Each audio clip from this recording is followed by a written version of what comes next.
şunu iyi biliyoruz. Kudüs giderse Medine'yi koruyamayız. Medine giderse Mekke'yi koruyamayız.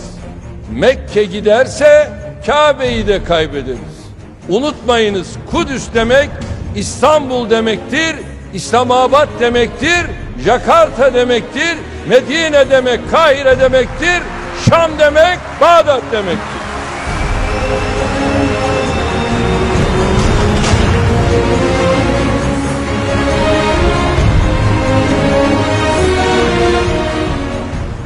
Kabe demek tüm Müslümanlar olarak hepimizin şerefi, namusu, onuru, haysiyeti, varlık gayesi demek.